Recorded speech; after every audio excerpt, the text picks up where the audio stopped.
Amém, igreja? Está da igreja capaz do Senhor Jesus? Glória a Deus. Sem delongas, abra sua Bíblia no capítulo de Mateus, capítulo 3.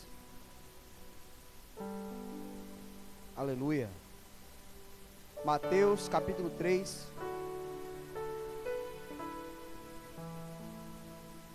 Glória a Deus. Aleluia, aleluia. Glória a Deus, aleluia, aleluia. Glória a Deus, aleluia. Mateus, capítulo 3.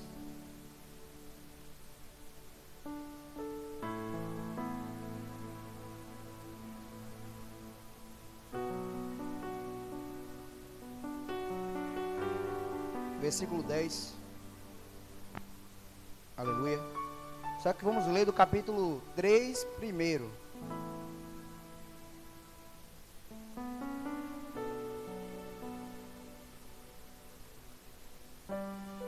Não vou demorar, irmão.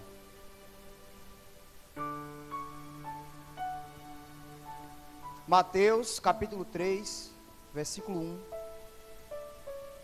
Todos acharam? Vamos ler para ganharmos tempo. Diz assim a palavra de Deus. E naqueles dias apareceu João Batista, pregando no deserto da Judeia e dizendo: arrependei-vos, porque é chegado o reino de Deus. Porque este é o anunciado pelo profeta Isaías, que disse: voz do que clama no deserto, preparai o caminho do Senhor, e endireitai as suas veredas. Versículo 4.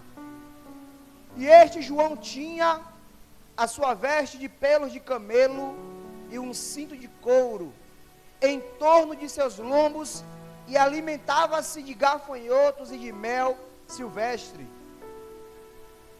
E então ia ter com ele Jerusalém, e toda a Judeia, e toda a província adjacente ao Jordão. E eram-lhe por eles batizados no rio Jordão, confessando os seus pecados. E vendo ele muitos dos fariseus e saduceus que vinham ao seu batismo, dizia-lhes: raça de víboras, quem vos ensinou a fugir da ira futura? Produzir, pois, frutos dignos de arrependimento. E não presumais de vós mesmos, dizendo: temos por pai a Abraão, porque eu vos digo que mesmo destas pedras, Deus pode suscitar filhos a Abraão. E o versículo 10, para mim, um dos mais fortes e mais importantes dessa passagem, vai dizer: e também, agora está posto o machado à raiz das árvores, e toda árvore, pois que não produz bom fruto, é cortada e é lançada aonde, igreja? Aonde, igreja? Amém, pode se assentar. Quando eu estava em casa, o pastor me ligou. Após o pastor desligar, depois de ter me feito convite para ministrar nessa noite, eu comecei a orar ao Senhor, veio minha cabeça, comecei a perguntar a Deus o que eu iria ministrar nessa noite. E orando, falei: Senhor, o que é que eu vou falar para a tua igreja? Peguei minha Bíblia, levantei, saí do quarto, fui para a sala, sentei no chão, coloquei um louvor no YouTube, curvei minha cabeça, comecei a falar com Deus, com a Bíblia no meu colo, e não via palavra nenhuma, irmão. E aí eu falei: Deus, quando eu abrir essa palavra, eu creio que o Senhor vai revelar, e o versículo que cair, eu creio que o Senhor é o Senhor poderoso que quer falar com a tua igreja. Quando eu abri a Bíblia, por incrível que pareça, tinha um papel virado de cabeça para baixo, com um versículo escrito e uma mensagem: eis que o machado já está posto na raiz.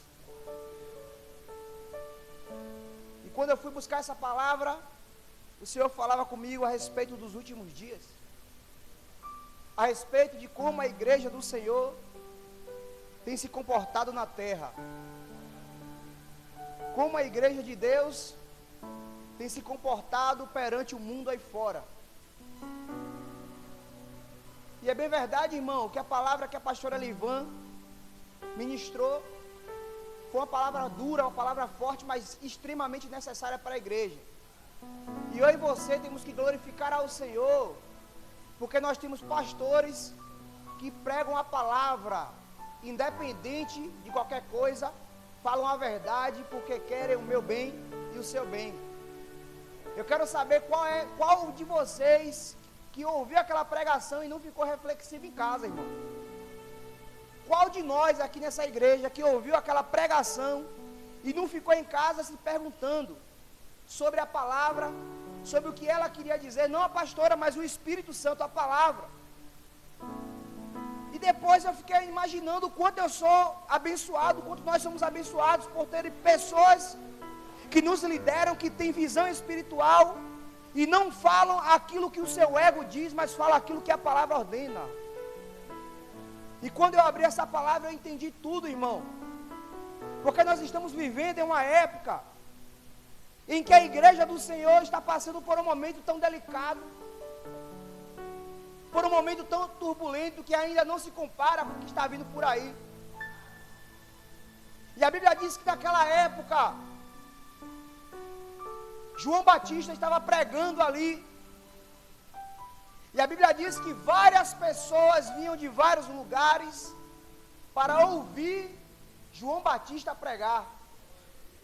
A Bíblia diz que João pregava e as pessoas de Jerusalém iam ao encontro de João para ouvir a palavra. Mas também no meio dessas pessoas que iam ouvir a palavra, a Bíblia diz que há muitos dos saduceus e fariseus. E João começou a ministrar sobre aquela palavra, irmão, chamando aquelas pessoas que iam lá para ouvir não a palavra, mas para ouvir como João se comportava, para ouvir como João tratava as pessoas que o seguiam, e para pegar João em uma falha para que viesse o acusá-lo. E então João, pregando a palavra, começou a chamar aqueles homens que se diziam servos do Senhor, que se diziam líderes, mas na verdade eram escarnecedores da palavra, e não pregavam aquilo que eles deveriam pregar, mas pregavam aquilo que inflava ou que enchia o ego deles. Pregavam sobre riquezas, pregavam sobre coisas boas, mas nada de pregar sobre o pecado, nada de pregar sobre a falha.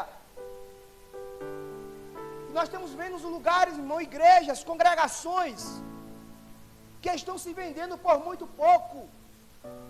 Pessoas que não querem mais pregar a palavra porque estão com medo de perder os membros.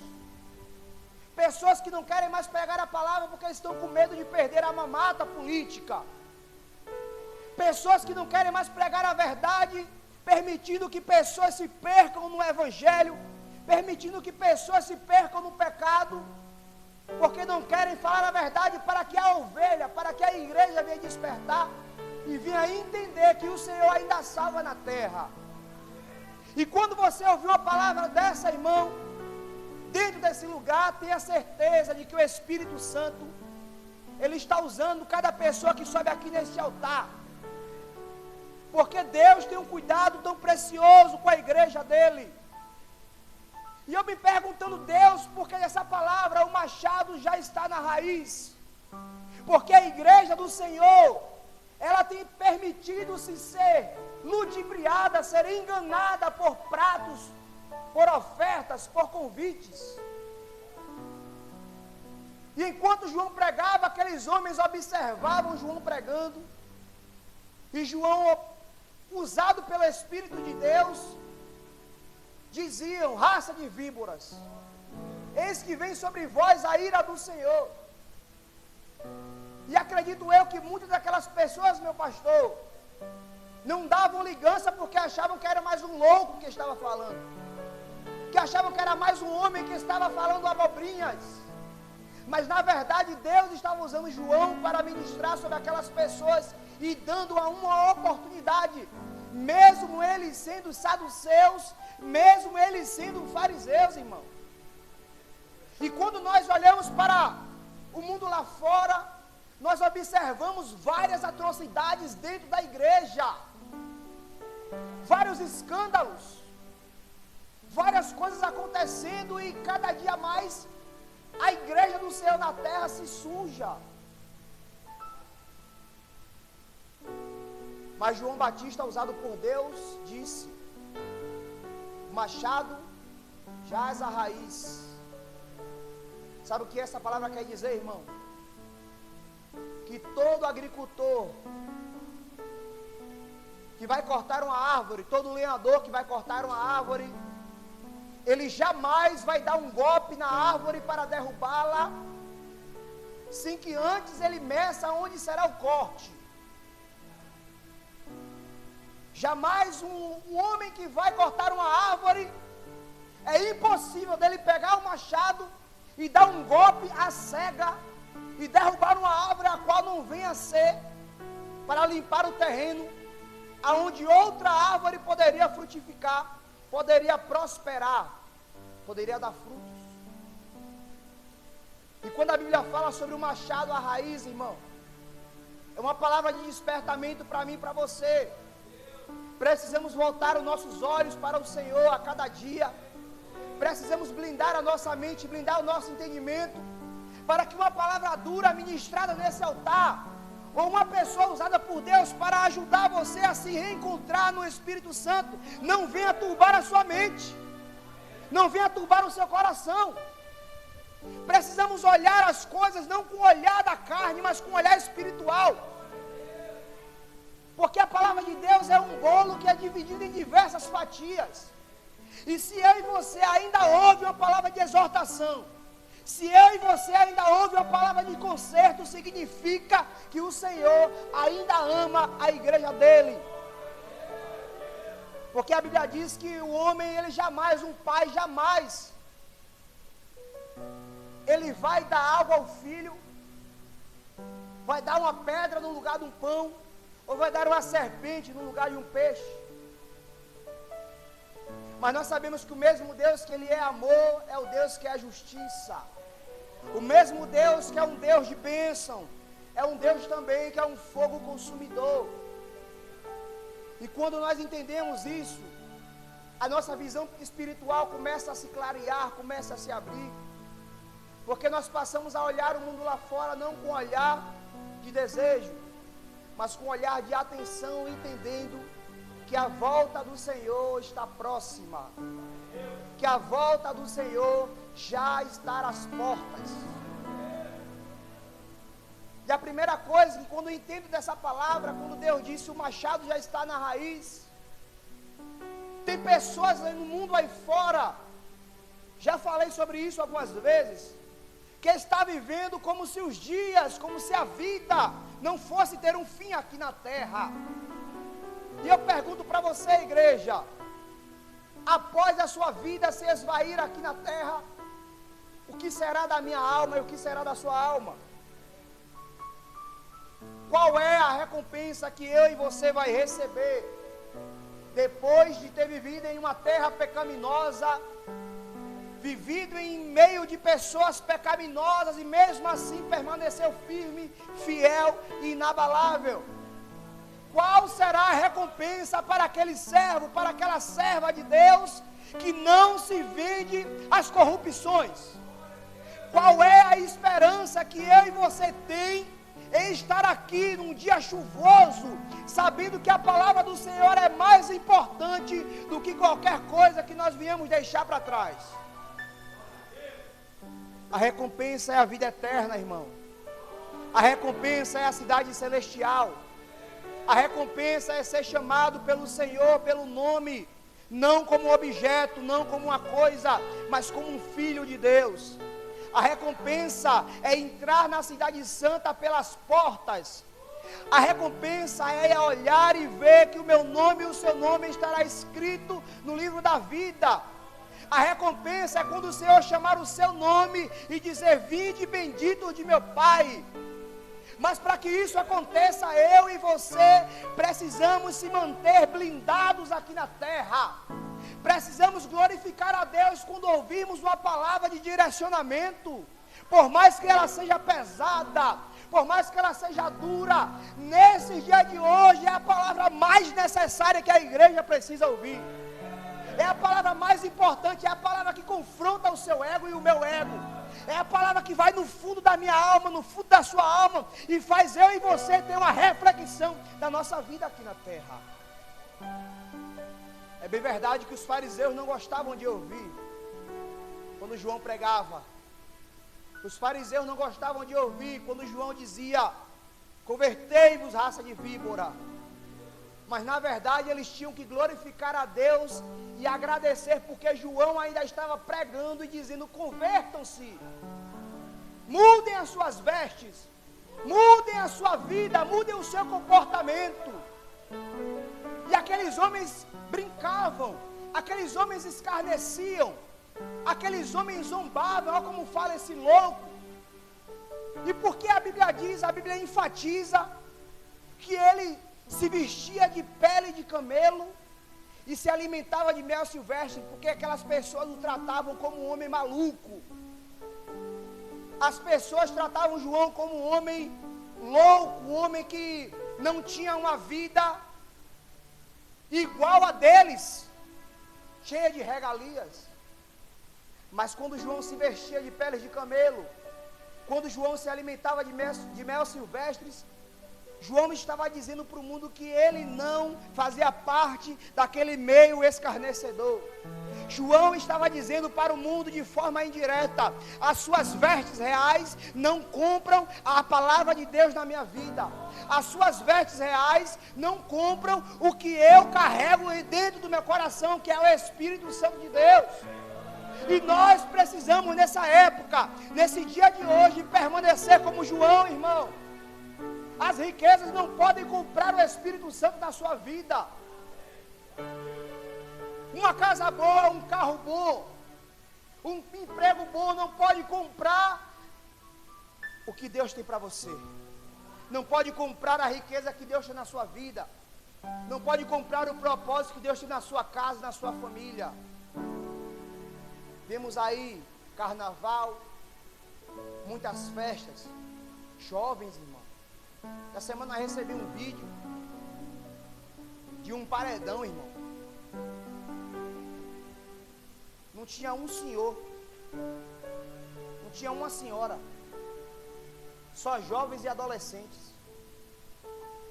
E eu comentei para essa pessoa que me enviou que Deus tenha misericórdia da alma desses jovens, porque a Bíblia diz que dessa geração não passará. Então eu e você, cada dia mais temos que se preocupar assim com nossos entes queridos. A cada dia eu e você tem que se preocupar assim com nossos filhos, com a nossa família, com a nossa parentela. Mas não se esqueça que a salvação é individual. E se precisar você ou eu falar, converta-se. Não seja omisso. Não deixe que Satanás estrague a vida dos seus filhos. Não deixe que Satanás estrague a vida do seu esposo, da sua esposa, da sua parentela, por omissão minha ou por omissão sua de falar a verdade. Porque cada vez que você abrir a sua boca e falar a verdade, você está sendo usado pelo Espírito Santo. Porque as pessoas que querem, irmão, nos enganar, elas não vão nos mostrar a saída. As pessoas que querem enganar a mim e a você, não vão mostrar para mim e para você a porta aberta. Não vão mostrar para mim e para você a esperança. Porque a esperança vai fazer com que você se afaste dele. Se afaste dessas pessoas. Mas pelo contrário, a cada vez mais vai fortalecer o convite, vai fortalecer as ofertas, vai aumentar o prato, vai aumentar ali aquilo que vem a te ludibriar. E você e eu precisamos estar atento nesse século que nós estamos vivendo. Precisamos estar atentos. Porque quando a Bíblia diz que o machado já está na raiz, a Bíblia diz: o agricultor já preparou o corte. E se for preciso arrancar uma árvore infrutífera que está na terra, arrancando a oportunidade de outra árvore prosperar, ele vai arrancar, irmão. Porque uma árvore infrutífera no lugar errado, ela arranca a oportunidade de nascer uma árvore que venha a ter melhores nutrientes. E a Bíblia diz: toda árvore que não dá frutos será o que? Arrancada, cortada, cepada da terra e lançará no fogo. Que fogo é esse, irmão? O inferno. É o fogo do inferno. Precisamos entender que o machado já está na raiz. O machado, uma ferramenta que é usada para cortar, arrancar. E achávamos dura a palavra que João pregava. Mas nós vemos aí igrejas lotadas, minha diaconisa Suede, de pessoas vazias, lotadas de pessoas que estão ali de oba-oba, igrejas gigantes, enormes, em que no altar sobe pessoas para receber a glória que é de Deus, e não querem mais pregar sobre o pecado, sobre se arrepender, sobre se converter, sobre largar a prostituição, largar o adultério.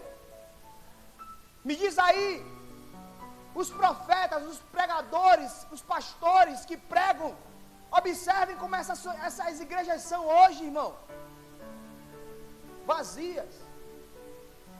Tem pessoas que pregam a verdade e nunca mais voltam na igreja. Sabe por quê? Porque uma igreja que não prega a palavra, que enche o ego meu ou enche o ego seu, ela não vai pregar para você se converter. Ela não vai pregar para você se arrepender. Ela não vai pregar para você limpar suas vestes. Ela não vai pregar para você arrancar suas mazelas. Pelo contrário, irmão, vai te agradar, sabendo que eu e você está no erro, está na falha, e vai agradar a mim e a você.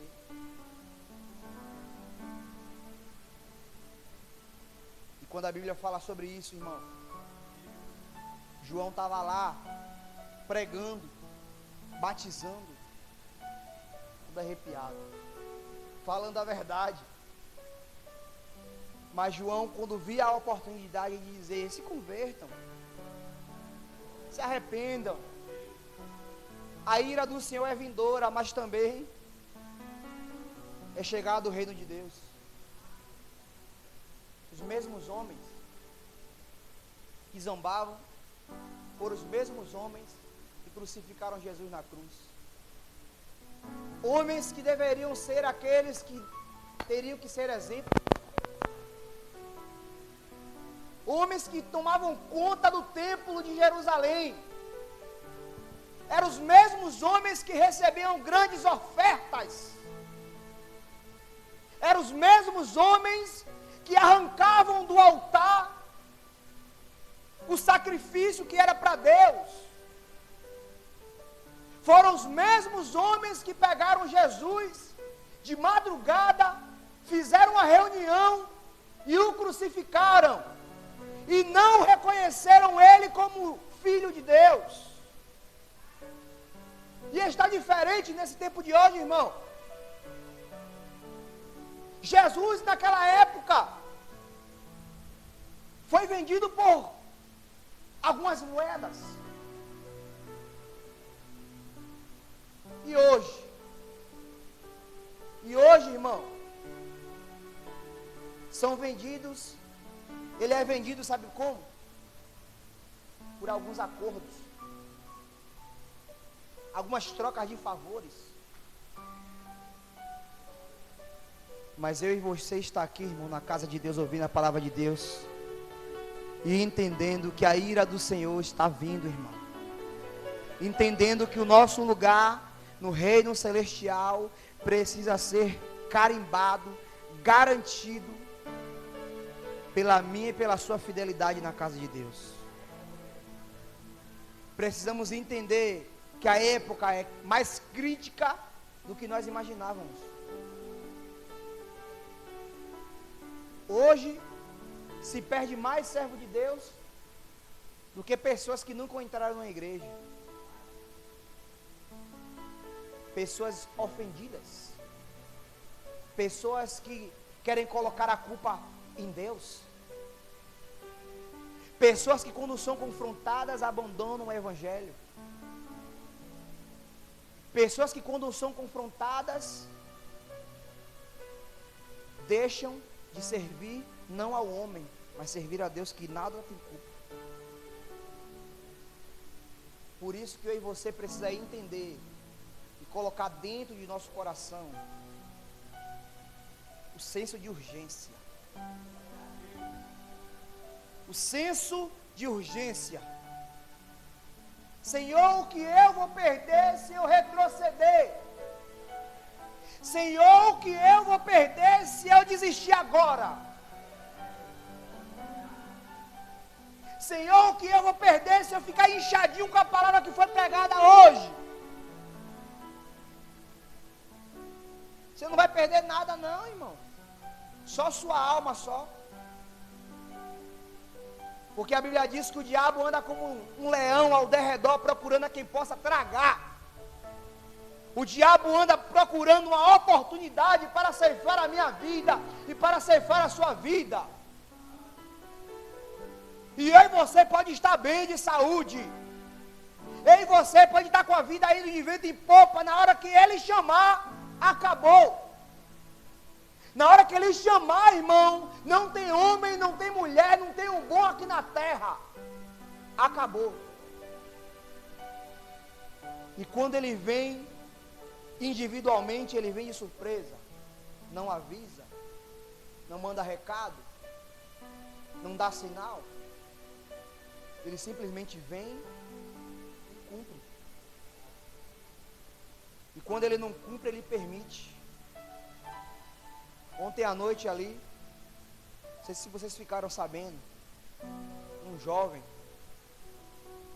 lá em Barra de Pujuca, perdeu a vida, trabalhando, no retorno já perto de casa, perdeu a vida.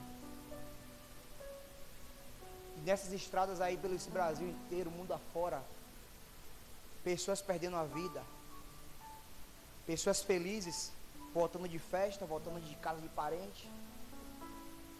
De repente, por um deslize, o diabo ceifa a vida. Pessoas descendo a sepultura todos os dias. E quando tem um culto como esse, muitos não querem vir. Muitos não querem vir adorar ao Senhor. Sabe qual é o problema, irmão? É que a única pessoa que fica feliz com isso é o diabo. A única pessoa que se alegra quando eu e você deixa de adorar o Senhor é Satanás. E a Bíblia está repleta de Gênesis e Apocalipse. Limpai as vossas mãos, pecadores. Nós somos pecadores, irmão. Nós somos falhos. O primeiro passo é reconhecer isso. O primeiro passo é entender que aqui nós somos sujeitos a falhas. Só que nós somos pecadores lavados e remidos pelo sangue do Cordeiro. E mesmo que Satanás, ele ainda trame contra a minha vida, trame contra a sua vida, eu e você não pode dar oportunidade a ele. Tem um louvor que fala, quem te protege não dorme. Quem te guarda não descansa. Ele é o Deus de renovo, Ele é a minha esperança. Mas naquela época as pessoas eram lançadas em cova de leões. És fiel em todo tempo, em todo tempo tu és tão bom, com todo fôlego que tem, eu cantarei da bondade de Deus.